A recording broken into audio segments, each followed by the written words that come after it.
ओला dock YouTube channel को subscribe करें और बेल आइकॉन को दबाना मत भूलें। बिस्मिल्लाहिर्रहमानिर्रहीम। मेरा नाम डॉक्टर वसीम तालिब है। शोबे के एतबार से मैं गायनकोलॉजिस्ट हूँ और Lahore medical and dental college में इसी शोबे में प्रोफेसर के तौर पे अपनी खिदमात पेश कर रहा हूँ। आज मैं आपको पॉलीसिस्टिक ओवेरियन डिज़ीज़ के बारे में इंतहाई इख्तसार के साथ बताऊंगा, क्योंकि मैं देख रहा था कि ओला डॉग के प्लेटफॉर्म पे माशाल्लाह इस पे काफ़ी ज़्यादा इन्फॉर्मेशन पहले से मौजूद है और काफ़ी काम हो चुका है। पाकिस्तान के टॉप डॉक्टर्स के साथ अपॉइंटमेंट बुक करें, वो भी पेशेंट फीडबैक देखते हुए। लाखों लोगों की तरह पाकिस्तान के सबसे बड़े डॉक्टर नेटवर्क का फायदा उठाएं और आज ही ओला डॉक ऐप डाउनलोड करें। ओला डॉक, डॉक्टर का अपॉइंटमेंट आसानी से।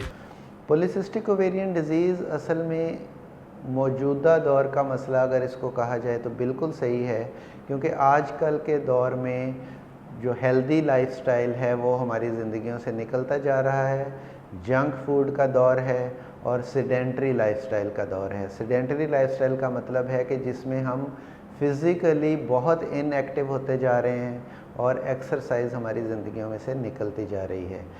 पॉलीसिस्टिक ओवेरियन डिज़ीज़ है तो एक ऐसा मसला जो आपके ख़वातीन के जीन्स में मौजूद होता है, मतलब आपकी जो अल्लाह मियाँ की तरफ से प्रोग्रामिंग हुई है उसी में शामिल है, लेकिन ये उस वक़्त तक ज़ाहिर नहीं होता जब तक इसको फेवरेबल हालात ना मिलें, इसके मुताबिक माहौल ना मिले। और वो माहौल आजकल के दौर में आइडियली सब ख़वातीन या लड़कियों में इसको मिल रहा है, क्योंकि जब आपका वज़न बढ़ेगा, जब आपका सेडेंटरी लाइफस्टाइल होगा, जब आप फिज़िकली एक्टिव नहीं होंगी और आपका वज़न बढ़ रहा होगा, ये वो माहौल है जो पॉलीसिस्टिक ओवेरियन डिज़ीज़ को इजहार के लिए चाहिए। अब इसका इजहार कैसे होता है?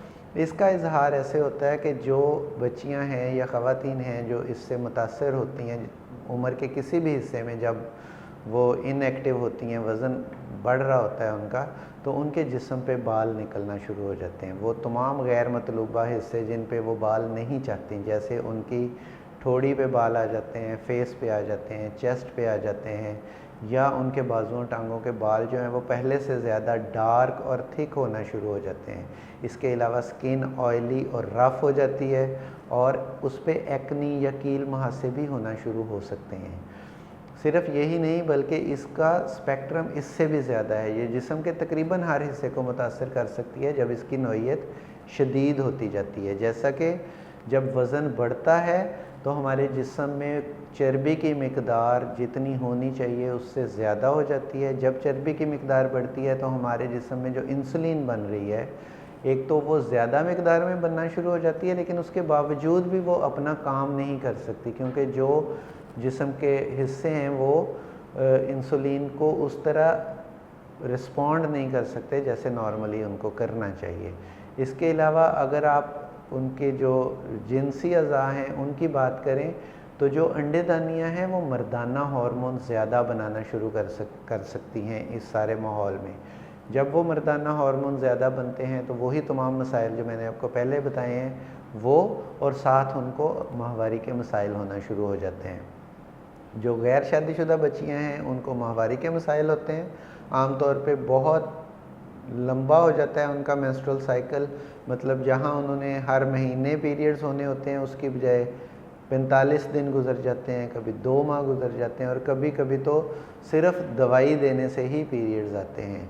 और जो शादीशुदा बच्चियां हैं या ख़वातीन हैं जो पॉलीसिस्टिक ओवेरियन डिज़ीज़ का शिकार होती हैं, उनमें प्रेगनेंसी होने के मसाइल, फिर प्रेगनेंसी हो के ज़ाया होने के मसाइल, फिर प्रेगनेंसी अगर आगे चल भी जाए तो बच्चे की ग्रोथ के मसाइल और जल्दी डिलीवरी होने के मसाइल, ये सब इसी पॉलीसिस्टिक ओवेरियन डिज़ीज़ का ही पेश ख़ैमा है। लेकिन आप इससे बचाव कर सकते हैं, वो इस तरह कि बेशक ये आपके जीन्स में बैठी हुई है, आपके क्रोमोसोम्स में है, लेकिन अगर आप अपना वज़न ना बढ़ने दें, आप अपना लाइफस्टाइल हेल्दी रखें, तो बहुत चांस है कि अगर ये आपको होगी भी तो उस नौइयत की कभी नहीं होगी कि आपको कोई सिग्निफिकेंट या काबिल ज़िक्र मसाइल पैदा कर सके। आपको जंक फूड से बचना चाहिए। सबसे ज़्यादा आपको 3 चीज़ों में काम करना है और वही 3 सबसे बड़े चैलेंजेस हैं आज के दौर में।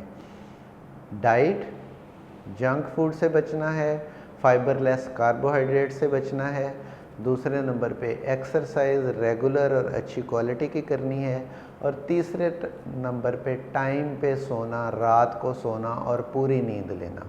ये तीनों आज के दौर में करना बहुत मुश्किल है, लेकिन अगर आप ये करेंगे तो आप इस शदीद नौइयत की बीमारी में मुब्तला होने से बच जाएंगे, और यही सबसे अच्छी स्ट्रेटजी है। लेकिन बिलफर्ज़ महाल अगर आपको फिर भी हो ही जाती है ये मसला और आप वेट गेन कर चुकी हैं, तो अब आपको किसी मुस्तनद मुआलिज की ज़रूरत है।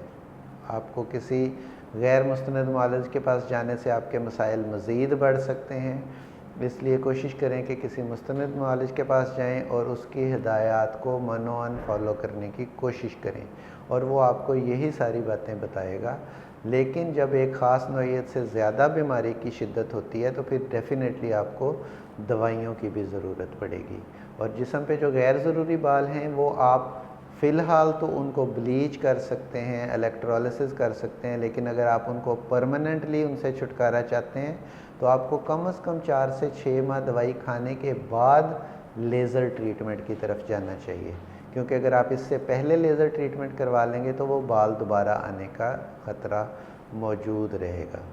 अगर इस बारे में आप मेरी रहनुमाई चाहें तो ओला डॉक वालों ने बहुत अच्छा प्लेटफॉर्म प्रोवाइड किया है, जिस पे आप मुझसे ऑनलाइन अपॉइंटमेंट भी ले सकते हैं और मुझे मेरे क्लिनिक पे आके भी दिखा सकते हैं। अगर आप दूसरे शहरों में हैं, दूर दराज कहीं हैं, तो आपके लिए ऑनलाइन अपॉइंटमेंट की सहूलत एक बहुत ही कारआमद सहूलत है। Thank you.